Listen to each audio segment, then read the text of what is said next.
Hello, everybody, and welcome to Fitness Unfiltered, a world where you can be anything. And in a world where you can be anything, what should you choose to be? How are you doing? Kind. Did I Or ruin it? an You ruined influencer. it. It's fine. Or an influencer. Be kind or an influencer, or Is both. it the point that she was kind and an influencer? I think it was more be kind to me because I know I'm taking the mick right now. Or be kind to me because I'm an influencer.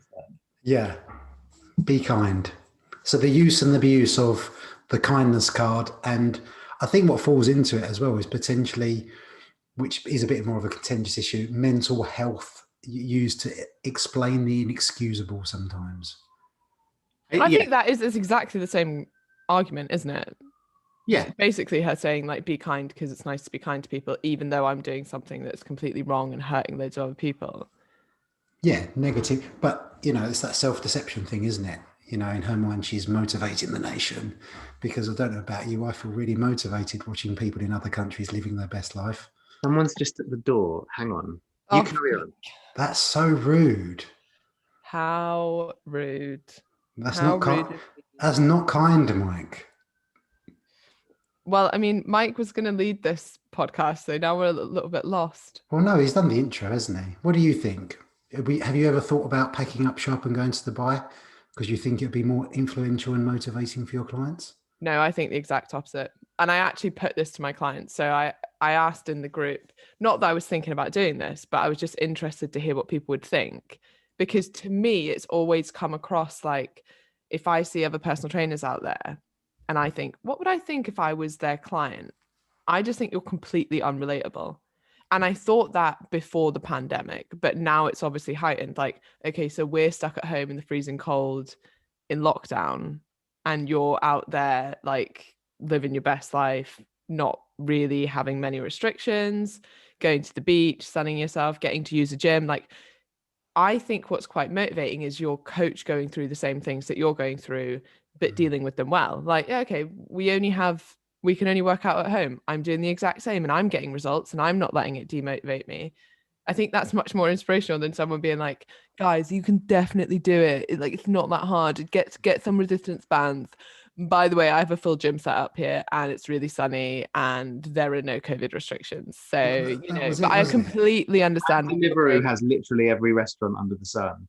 And it's just, I think it's a read the room situation, isn't it? At It's the end of tone the day. deaf. Absolutely. Yeah. And actually, like the other side of it, like I definitely, it, it bothers me from almost like from a responsibility sort of perspective, but from an actual perspective, I I don't know, like I don't.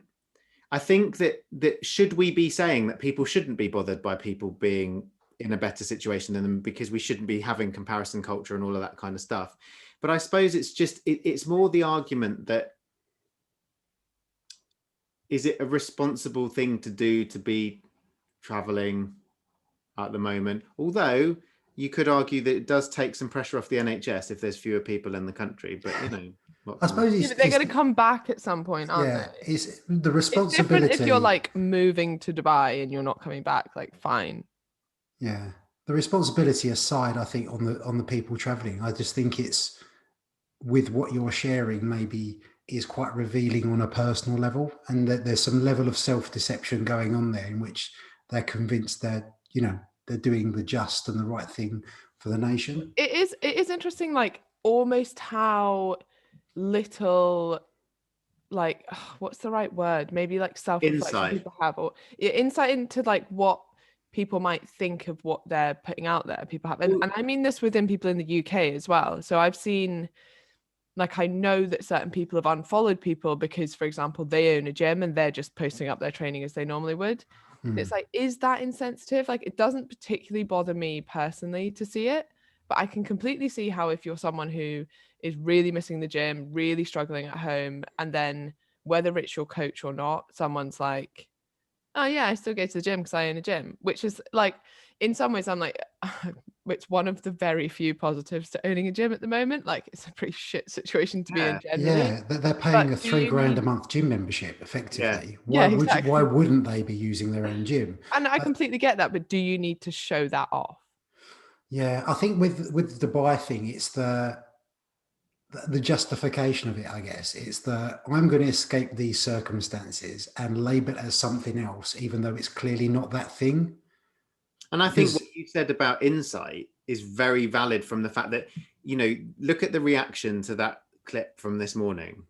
If you thought that was the reaction that you were going to get from a clip like that, you wouldn't entertain the idea of going on this morning. So clearly, either that person would have to be like a massive narcissist who just wants attention, regardless of what type of attention it is, or they would have to not realize that that was the kind of reaction that they were going to get, because they would actually believe that no, let me tell my side of the story, because there's actually a really good reason behind what I'm doing. And I have to say, I think that's the case. I think that people do Really, because I mean, it must be obvious. Like, people have been sort of banging on a little bit about people being in Dubai for the last at least couple of weeks, if not couple of months. Like, oh, look at all these influencers over there. I'm pretty sure that girl that went on this morning will have seen some of that. That'll be yeah, why she was invited on this morning, and she's probably fame hungry. and also if you're that confident in your choices and that you're doing that for entirely the right thing, would you then justify your life choice with, if you can't be anything else, just be kind, knowing full well you're about to receive a load of backlash for your life choices? I don't think you would. And that was going to be the main topic of today, wasn't it? It's perhaps kindness and mental health used to excuse the inexcusable. Yeah, is Or kindness a get out of jail free card, yeah, or is it being abused? So, and this is my thing, like, because I'm a massive fan of kindness. I think it's brilliant, and I do think that we should I'm be a big fan, huge fan. I'm a just huge need to assert that point just in case anyone was confused. but I think, Also a fan of kindness here. yeah, well done. But Dan hasn't said anything. He hasn't pledged his allegiance Oh, to. that must mean I'm not kind. Sorry, I'm No, kind Dan's as well. not kind. And I think that's the thing, is that what does kindness actually mean? Does kindness not involve an element of honesty as well? Does kindness not involve, like, because probably she's probably got a lot of friends who haven't said, look, mate, maybe tone it down a little bit, because they think that by doing that, that's not kind. And actually, kindness would be saying to her, would be having that conversation with your friend who you care about. And I think sometimes we take the easy way out of feedback because it's easier than being actual kind. Like, Yeah, it's like immediate kindness yeah, is, oh no, you look absolutely fine in that. And yeah, then actually the whole dress is see-through and you've not told your mate that it's see-through or whatever, like, oh yeah, you're not coming across this way, like, because you're being kind to their face. yeah. But And it's actual just like kindness would be, self-care involves like some self-parenting as well. Like, you have to kind of, you're looking after yourself in more ways than one. Looking after a child involves some tough decisions as well. Like, you can't always just say yes to them all the time. And I think that's part of the problem, is that kindness has almost been like bastardized into this idea that everyone should just be allowed to do whatever they want without any consequences, because yeah. And I think the self-care thing is exactly right. Like, you wouldn't just let your kid slob around all day watching Netflix, eating Doritos, but you do it to yourself and you're kind of like, oh, I should take the pressure off, lockdown's been really hard, blah, blah, blah, which it absolutely has. But sometimes the kindest thing you can do to yourself, or the biggest self-care, is getting rid of your bullshit excuses and getting out for a walk in the pouring rain. Like, it's the difference between like immediate reward and what's actually important yeah, long term. Yeah, and cruel to be kind has kind of gone out the window, hasn't it? So as you said, having that confident but kind discussion with a friend, maybe they're saving themselves from some long-term turmoil. So as you said, like with that lady we're referring to abroad in Dubai now, if their friends had said something to her, maybe, and I'm not excusing the backlash she's probably getting online, and we're making fun now, we're being kind, we're not making fun, we're not calling names. Would it have been kinder just to say, don't do it, do your influencer stuff from home for work? Yeah, I mean, part of me is like, do you know what? If you are going to go out to Dubai, I think what annoys me about it is I have I don't put influencers on a pedestal or celebrities. Like, I don't expect them to behave particularly well. In fact, I kind of expect them to do selfish things like go to Dubai in the middle of a pandemic. But what I don't expect, or what I don't like about it, is when they're then like, oh no, this is part of my job, I need to be here, or just be kind, or I need to do it for my mental health. Like that's the bit that gripes me. Like I fully expected this to happen anyway. It doesn't shock me that people are doing it, but it's kind of shocking or more like annoying or rubbing salt into the wound that they're then trying to turn it around as like justifying it. Like don't justify it, just be like, I wanted to come out here, and to be honest, I can work from anywhere. I don't really work anyway, and kind of looks better for me to be out here, and I enjoy it more. I understand that actually that's pretty shit for everyone else, but own it and take the heat. So that's what I'm doing. Yeah, just own it and take the heat. But you know, that self-deception thing is obviously with the follow-up of the be kind message. She probably was well aware that not everyone would share the same opinion. So okay, it was sorry, well, Mike, sorry. No, I was just going to say, like, because I think actually it was interesting because like Paula Lima did a parody video of the This Morning appearance, and it was funny because in the comments he was talking about how he had got a lot of flack for going to Dubai back in, I think it was November. Like obviously restrictions weren't as severe then anyway, but his point was when people were giving him flack, he was just owning the fact that he had gone to Dubai and these were the reasons that he had gone to Dubai. He wasn't like making up pretend reasons. And I think one of the things that that has been pointed out, and this was something I didn't even really realize was happening, and one of the things that people are being genuinely critical of is people who are actually being sponsored, like influencers who are being paid for to go to Dubai by like the tourism industry to basically advertise tourism to get. Oh wow, I didn't know that. So, yeah, exactly. That's the main bugbear. It's not just the idea of the irresponsibility of the travel during the pandemic. It's more like being paid to promote this lifestyle that's happening in Dubai that is of a questionable sort of risk profile in terms of COVID numbers and in terms of the fact that the sector of the population in Dubai that is absorbing the risk of COVID, or the sector of the population that also, you know, don't have the access to healthcare and stuff like that as well. So there's a genuine concern about how it's being managed in Dubai and what's happening with surges in numbers and stuff like that as well, in the context of restrictions. But that's another story. Sorry, Dan, I interrupted you. No, I was just going to say, because okay, slightly different context, but when people use that for self-serving purposes, so another hypothetical, so someone who refuses to wear a mask, for example, they've got no clinical reason not to wear a mask in public at the moment, they just choose not to, and their argument is, it's my personal choice, be kind. When actually also you could argue that they're not being kind by not wearing a mask. Yes, and that's what I mean. It's just that's the example that people are using is, or another hypothetical scenario. You've got a friend that's behaving quite outlandishly on social media. It's quite self-involved. They put some questionable stuff out there, almost quite explicit stuff, and that's followed up with. So you know, if that was me, for example, and I'd done that, and one of you the next day put something up to be kind in reference to that, I would hope that someone called you out, because surely that's just inexcusable, no? Yeah, I mean, it depends on the I couldn't imagine this example, but yes, I would imagine so. That's why I said hypothetically. Completely hypothetical. Yeah. I mean, and I agree with that. And to go back to like the Dubai situation, I do understand that like, it does almost seem weird where it's like, okay, well, there's still loads of flights to Dubai. It's quite easy to get there. Like if it was really that bad, like why haven't we shut it down? And I know that potentially more restrictions are coming in now and there's like less ability to travel, but it's almost like when the government's like, please don't go on holiday, but if you wanted to, like, here's the list of flights. Yeah, exactly. But you can also still go on holiday. Like if it was really that bad, we'd be like, business only, you need to prove that it's for business, done.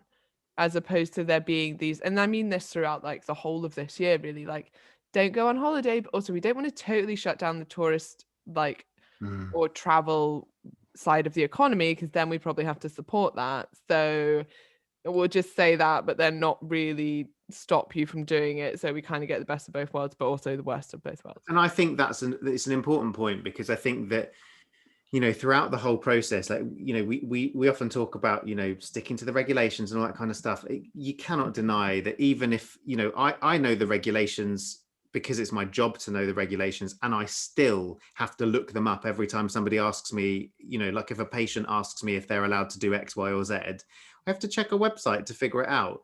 And actually, there are a lot of people who don't necessarily they don't use information technology as much as we might. They might just watch the briefings on TV. That doesn't mean they're going to remember all of the restrictions that they've been asked to do. And I'm obviously not talking about people who are, going to Dubai and stuff like that, but there are so many restrictions to consider, and they're changing all the time, that it is actually, like, I see a lot of people who are breaking them out of genuine, like, unawareness rather than an intentional issue. And I think that I think that's right. And I know that everyone thinks that everyone watches TV, but I don't have a TV. Yeah. I don't have a TV license because I don't have a TV, which means I can't actually watch the BBC. Yeah. Which means that I have to like read all these things if I want to stay up to date. And to be honest, I've kind of just accepted that we're still in lockdown and can't do. No one's going anywhere. But, like, when you're trying to keep up with these things, you've got to remember that, I mean, most people my age would probably watch TV or they see it on the internet or something. But if you're maybe like in an older generation and you've decided not to have a TV, or you only listen to the radio and you only listen to a certain channel, like, it's actually quite easy not to know basically anything that's going on if you're not watching a daily update, which gets pretty boring. But then I suppose there's the distinction then, isn't there, whether you're that individual that's, I've just popped into my neighbour's garden, or just a Heathrow Airport. Heathrow Airport, how did this happen? Had no idea, honestly. Yeah, it's a strange one, isn't it? But I think the other argument is, just because you're allowed to do something, like, you're technically maybe allowed to go to Dubai or technically allowed to go to certain places. Anyone with any common sense knows it's not going to be a great thing. And I think that's why we've struggled. That's part of the reason that we've struggled as a country beyond other places. And I think it's because we've fostered almost this mentality in the public of that, if you're allowed to do it, it's fine. And I don't know. I think that we have to be clear. I think a lot of the blame for a lot of that does fall at the feet of the government and how it's been communicated, and how, some of the decisions that they've made as well. But it's interesting because, like, a lot of people who are anti-lockdown used examples of countries that didn't use lockdowns early on.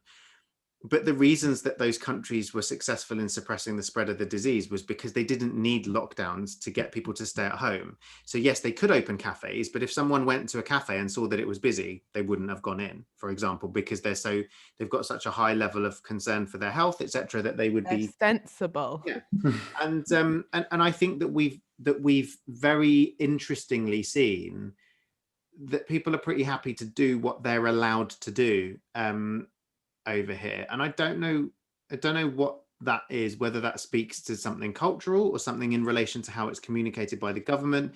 And it also is part of the reason, I think, why the government not leading by example and having those episodes with people like Dominic Cummings and stuff like that led to such a change in how people viewed the rules. Because I think that people view the rules as, I'll do a little bit more than what the rules are. Like, I think that's how most people approach it. So as in, you mean they'll do more than they're allowed to do? Yeah, like if you're in lockdown, you're only meant to go out once a day. Like, I'll stay in lockdown, but I'm going out as many times a day as I want. Or like, you're not meant to, I don't know, mix with more than 6 people. Well, like, you'll maybe, I don't know. I just think people just take whatever the rules are and just add a little bit, and that they see that as being like sensible and fair. Yeah. And I think it's really interesting, like, the psychology behind these messages and getting people to change, and why some people stick to them and some people don't. And obviously the UK government hasn't done very well, but it's interesting that other governments have, and what the differences are there. And I think one thing that's really interesting to me is that fines seem not to work, because as soon as you fine someone, it's almost like you're saying you're allowed to do this as long as you pay your way out of it. So like, I think there was like quite a small fine as well between if you got caught going over the border from Scotland to England, because you're not meant to be doing that at the moment, like without a legitimate reason. But it was something like 60 quid. So people were like, all right, well, if I get caught, then I'll have to pay the 60 quid. But like, that's not so bad. It's almost like you're allowing people to do that. Whereas if you just say that is against the law, you're not allowed to do it. No fines, no nothing like that. Like, either you have to make the fine really high so that no one would want to do it, or you don't put fines there because people think that they're just paying for the privilege of doing something, as opposed to being fined for something. It gives them more privilege, more opportunities. Because I read this thing, actually, it was today, about Rita Ora's birthday, latter part of last year, and her representative, whoever that was, sought out this restaurant specifically, offered them £5,000 in advance. They then agreed that the cameras would be turned off when those guests were arriving to her party. And she took the 10 grand, she took the 10 grand fine on the chin, but then to a pop star, that's nothing. And she put out this really insincere apology the next day saying, it was a misjudgment. It wasn't a lack of judgment, was it? It was completely calculated. It was premeditated, and you've invited 30 guests to your birthday. And what you're doing is it's breaking the law to the point where you've paid people money to hide it. Yeah, and then on top of that, you've taken the fine on the chin. But again, it just offers more privileges to those that are already privileged. And when, I don't know, as a cultural thing, maybe on a deeper level, when people are used to just throwing money at a situation to get their own way, they don't learn anything from that. So they're either going to need to be made example of, or the penalty is more severe. And I think that the other side of it, which I think is not really addressed very much, is this isn't about, it's not so much about, privilege and they get to do something, it's not fair. This is like, people are like dying really quite unpleasant deaths. People are losing loved ones who they should not be losing. People are unable to get intensive care beds because hospitals are overwhelmed. And other people think it's important for them to have a birthday party. Yeah, but oppression. Say again? Oppression. I don't want to feel oppressed. And this is what's frustrating, because almost like, I think that, people, instead of getting a 10 grand fine, they should be made to maybe work an ITU shift. Although I wouldn't particularly want them, if I was on ITU, I wouldn't particularly want them in my ITU. But they need to be aware of what they're risking by doing stuff like that. It's not about whether they should be allowed to have a party or should be allowed to have fun. It's about what we're trying to avoid. And I think that the seriousness of that is being downplayed quite a lot by a lot of places. It's certainly being upplayed, and there is also a lot of fear mongering. I don't deny that either, but that's because of stuff like this, because people aren't playing by the rules. And it's not like the rules are there like because you don't want someone to park on a double yellow line because it makes the road look cluttered or whatever. The rules are there because it's dangerous not to have them. And well, yeah, it's similar to like speeding or drink driving, when you get then put on a course and it's like you have to watch what happens when people do drink drive and actually see the impact on people's families and on people. And Dan's just left. That was weird.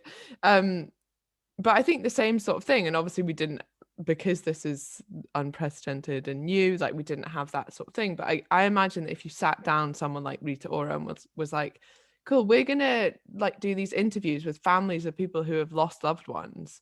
Yeah. And partly because of people like you who have been spreading, have been creating high risk environments, that means that the virus has spread more. Yeah. I think don't it's do that, hard no. Be kind. That's what would be the response.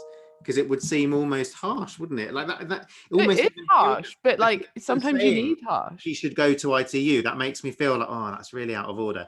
But it, that's the thing, is it's more like people don't realize. I don't think they realize what they're doing. And I think that part of the reason that they don't realize is because you've got so many people spreading the propaganda that this isn't as bad as everyone is saying, and all of that sort of stuff as well. And so it just does make it, again, if you put yourself in Rita Ora's shoes, she probably just genuinely doesn't recognize that this is an issue.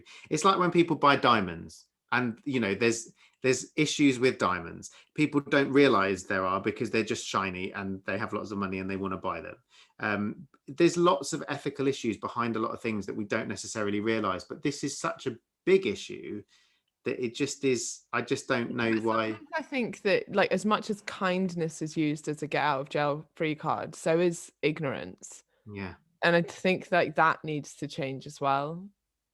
Yeah. I don't really know exactly how, but no, exactly. And I think that's the point, is that no matter how we dress it up, I think that for me, like the conclusion with regards to the kindness discussion is that you can be kind while admonishing somebody. You can recognize that something is unacceptable, and you can firmly state that it's unacceptable while also being kind about it.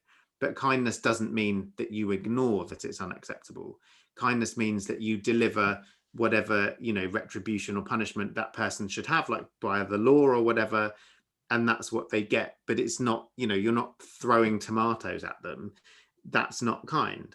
But it doesn't mean that you ignore it. And I think there is a balance of kindness, and I think that kindness also shouldn't be abused. That saying, don't mistake my kindness for weakness. I think that's the point, is that actually that's what they are doing, is they're trying to use kindness to almost, as other people's weaknesses. Really, they're going, oh yeah, but be kind. And that's almost like thinking that people will just let you get away with it because of that. No.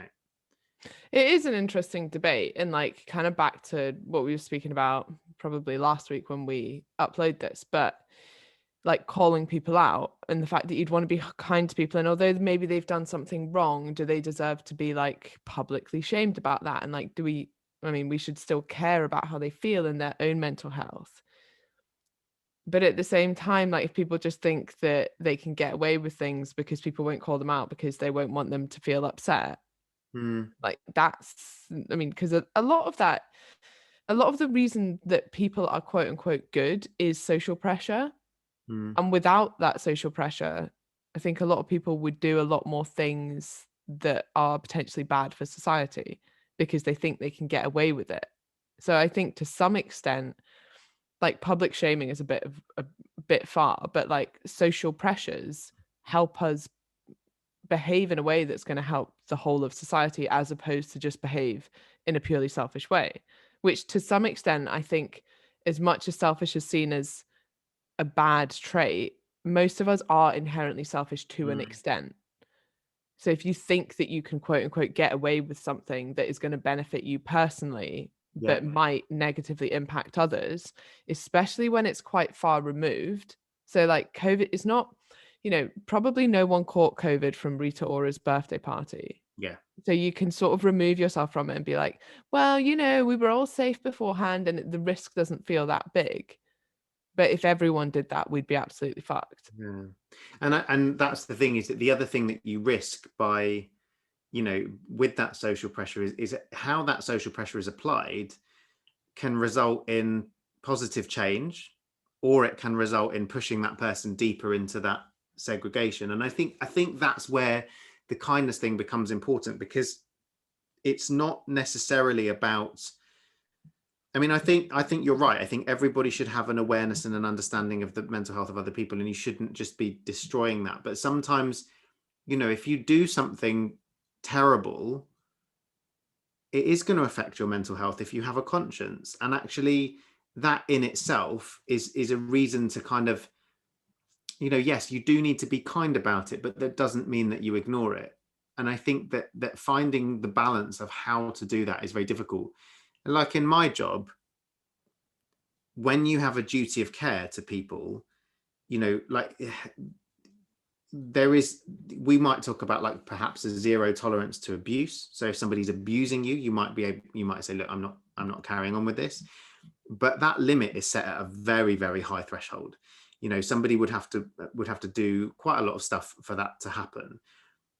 What do you mean for you to say, I'm not going to treat you anymore? Exactly. Yeah, exactly. Right. You would have to be very, very clearly justified in that situation. Which is kind of awful. Like, when you see, I didn't see it very often, but like just people talking awfully to nurses or doctors, just who are obviously there trying to help them. But yeah, that just blows my mind. But yeah, I see that does happen a lot.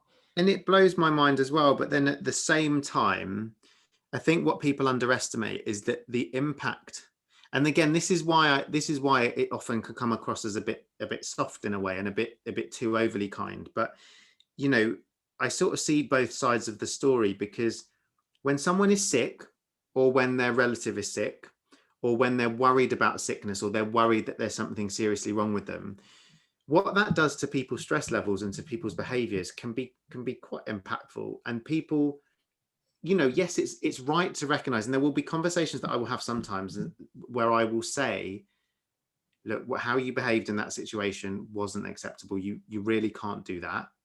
But that will always be after the fact, because there is a certain level of understanding. Oh, and I completely agree with this. Like, if you just told me, I don't know, my mum was particularly unwell or something, or I thought that you'd misdiagnosed her, obviously not on purpose, or whatever, I might completely lose my temper. Yeah.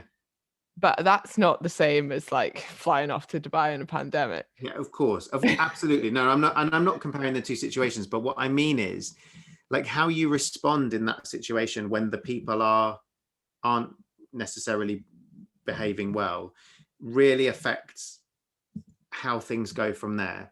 Because there's one person in a situation that might not necessarily have control over how they're behaving for whatever reason, and I mean this for lots of different types of behavior.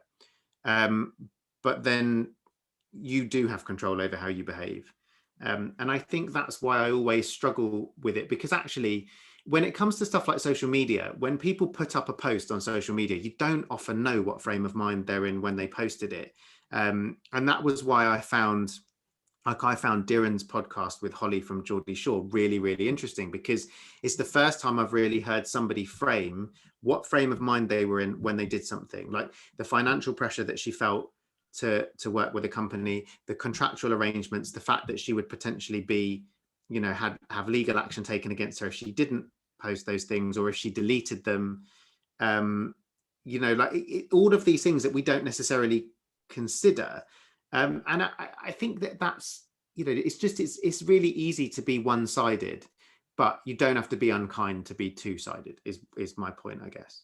Yeah, and I guess to add to your point, I think coming from a place of maybe not calling people out, but like being the one who is doing the kindness, if you will, like kill them with kindness works most of the time, because it usually if someone for some reason like shouted at me or something and I was just really calm and like really kind about it, because I could see that they were going through something, or when even in like a customer service type relationship, like someone complains and you're like, oh, thank you so much for the feedback, like I'm really sorry that you experienced this, rather than being aggressive back, it usually makes people feel so embarrassed for being rude that they then completely change their point of view. Obviously depends on the person, but I often find that like kill them with kindness is the best approach. It's certainly helped people change their mind if you're calling someone out on misinformation or something, being like, I know you're obviously doing your best and some parts of this information are completely right, but you've missed out this and this. All your other stuff looks great, by the way. Like even like a positive criticism sandwich, like, oh, I love your social media, but that post you put up about this, there isn't actually much evidence to support that. Yeah. By the way, nice hair. There you go. Yeah. I thought you were talking to us for a minute. I was like, oh, you noticed. It's all right, I always notice, Mike, because you always notice it as well. I feel like I'm having a great hair day today, so I'm doing extra stories. Humble about it. Yeah. Well, Dan's back. Hi. Sorry about that. Do you know what? I've actually got the Ethernet cable plugged in because I thought it was my Wi-Fi before. It's not. It's just crap internet, but we are upgrading it. Brilliant. Not that anyone needs to know that or wants to know. I'm sure that the Fitness Unfiltered listeners will sleep well. The criticism sandwich, I wanted to talk about that because I've brought up disc profiling. I think we were talking about it before. Certain personality types that are more receptive to stuff. So if you've got a red, for example, who's quite aggressive, quite in your face, have you heard about both heard of it? Anyway, yeah, they see through criticism sandwiches. They're like, nope, just give it to me. Is it? So you have to know who you're talking to with that stuff as well, I think. Yeah, but I think personality types are bullshit. Do you? Whoa. That's the next Fitness Unfiltered episode. Yeah. There's a great book, Eric Johnson, Surrounded by Idiots, which is all about it. Someone who was telling me this. About why we get frustrated. Benjamin Hardy, I think his next book might be about that as well, and about how we over analyze people's character traits and think that they're then not changeable. There might. Yeah, I've listened to an interview by him on it, and he talks about how like he's done the same test like at different points during his life and get completely different results. And I would say for me, maybe it's just because maybe I changed my mood quite a lot, but like see on different days I would probably get completely different answers.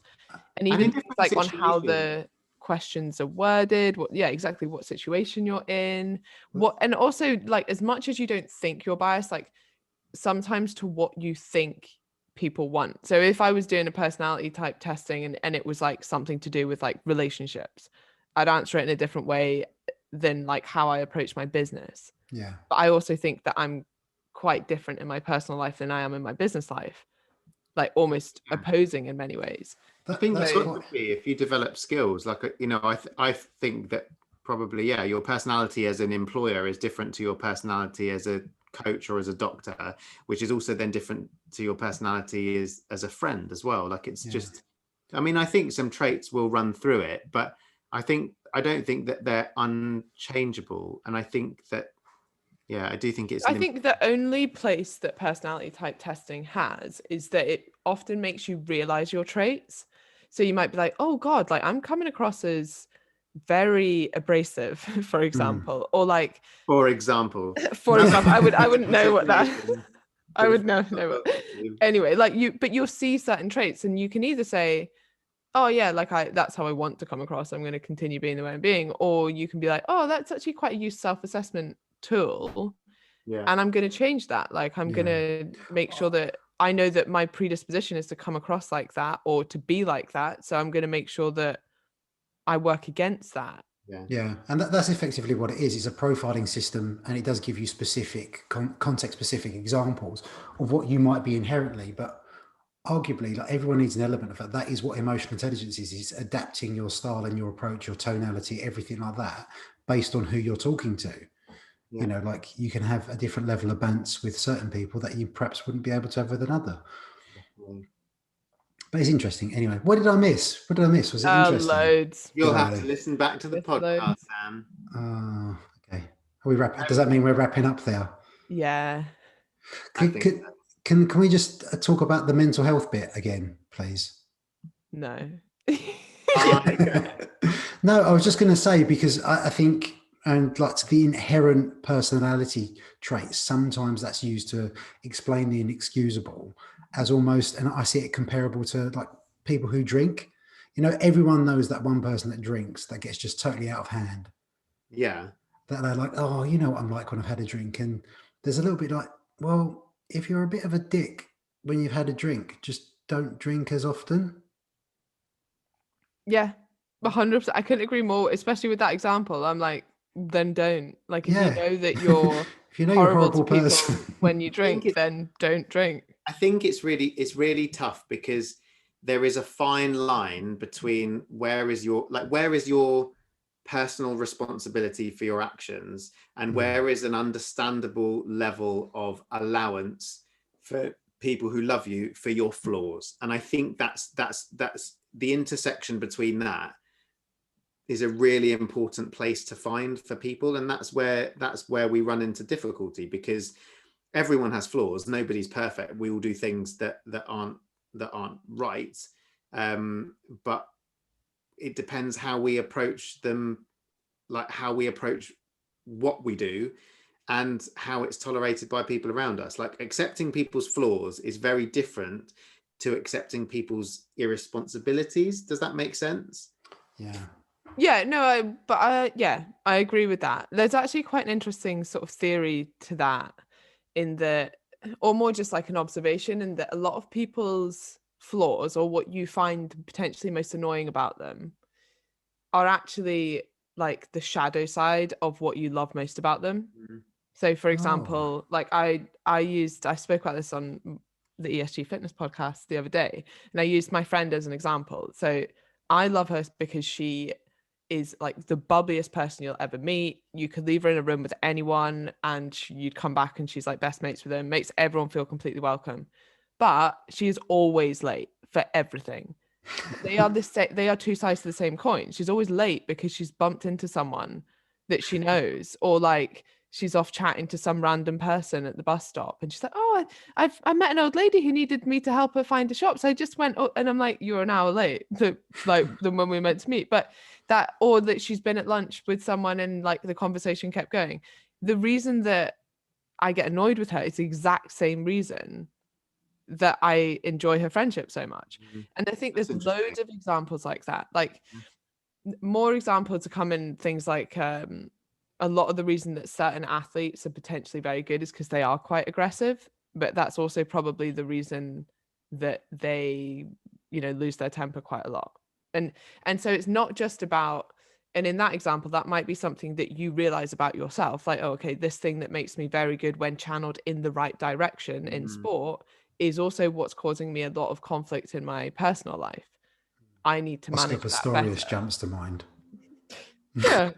I mean, but there's so many examples of that exact one, like Floyd Mayweather. And I find it really interesting because I know doctors who have changed career, who've burnt out as doctors because of the very reason, because they're so caring, and because what makes them such amazing doctors makes their career unsustainable because they're working within a framework that's not perfect. So in order to give everything that they want to give, they have to give part of themselves as well, and that doesn't work all the time. So it can almost be both. It can be something that enhances your ability to do something, but it can also be something that enhances your ability to do it to your own detriment as well. Yeah, well, like I also use my grandpa as an example here. So he was a writer, and I think probably one of the main reasons he was a very good writer is because he suffered with depression his whole life. And like you almost can't have one without the other. Like if he was a really happy-go-lucky guy, probably would have had a great life, but not have written any books. Yeah. And you kind of like, I guess that's almost the opposite of like finding some kind of silver lining to a weakness, or depression's not a weakness, but obviously something that you wouldn't wish on anyone. But sometimes like even the worst things have this benefit to them as well. And often it's two sides of a certain trait or a certain condition or whatever it is that have actually been beneficial in some respects. It's speculated that some of the greatest minds in history have been, on the autism scale at some point, isn't it? Well, you would, like, even if you just think about, emotive writing, and I would say to some extent, like musicians as well, like no one's writing songs about like never having their heart broken, or like nothing that, not being deep in some respect and like introspective and almost overthinking a lot of situations. Actually, that's not true. There's some pretty great songs. About really go back to yeah. No, but I think you're absolutely right. I think that it's almost that it's like poets, like the idea of the struggling artist is often the struggle is because they have a connection to a level of emotional intelligence that means that they feel a lot more, I think, than other people as well. That's why they're able to conjure up those sorts of thoughts and words and like music and whatever. Music and things, isn't it? Don't take the mick out of my accent, please. I don't think I was actually. I was taking out my accent. Save that. I really enjoyed that podcast. Me too. That was. I did for what I was there for. It was excellent. Yeah, thanks for joining us, Dan. Yeah, sorry about that. I'm sorry that my doorbell rang as well, and I have nothing to apologise for. No, you don't actually. No. Oh, once. So thank you for listening, and if you enjoyed it, please rate it and subscribe and do all that jazz, and we'll catch you soon. If you can be nothing else, just be kind. And when you're writing that review, just think, be kind. Yeah, exactly. Be kind. Bye. Bye.